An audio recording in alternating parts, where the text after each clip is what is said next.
본 방송은 지난 2019년 10월 9일 문재인 정권의 원전 폐기 정책이라는 기사를 통해서 모종의 음모가 있는 것이 아닌가라는 의혹을 제기했었다.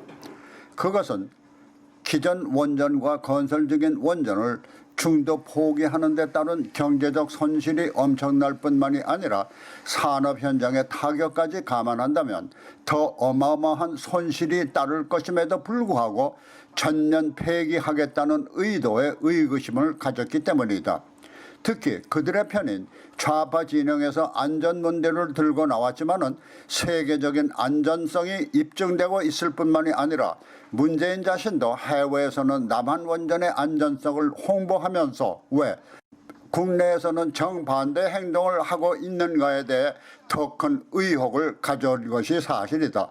그 의혹 가운데는 원전을 2030년까지 100조 원을 들여 태양광으로 대체하면서 좌파 집단의 이익 창출 제공이라는 측면도 있을 것이지만은 더 중요한 문제는 북한이 핵으로 남한을 위협하고 있는 현실에서 자력으로 북한과 대치해야 할 때 남한의 핵무장이 필연적인데 원전을 모두 폐기한다면 남한의 자위권이 상실되면서 북한을 돕기 위한 음모가 될 것이며 그것은 결과적으로 문재인 정권이 북한을 위한 정권이지 남한이라는 국가를 위한 정권이 아니라고 지적했었다.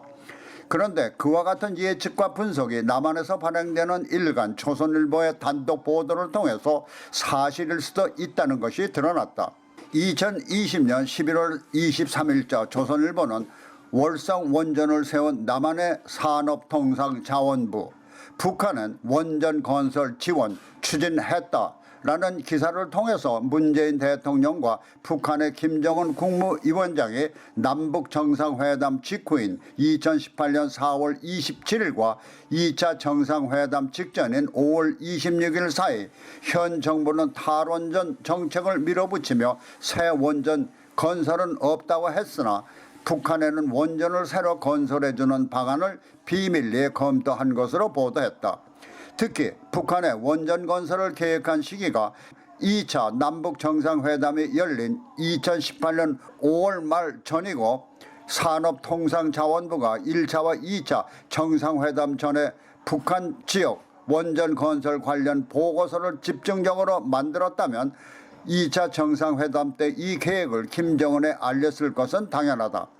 이와 같은 비밀 계획은 감사원이 월성으로 폐쇄 관련 감사를 진행 중이던 작년 12월 2일 산업통상자원부 담당자들의 PC를 압수해 그 안에 저장된 파일 444건이 삭제된 것을 확인한 후에 이 가운데 324건을 복원하면서 북한 원전 건설 관련 보고서 10여 건을 발견함으로써 드러난 것으로 조선일보는 보도했다.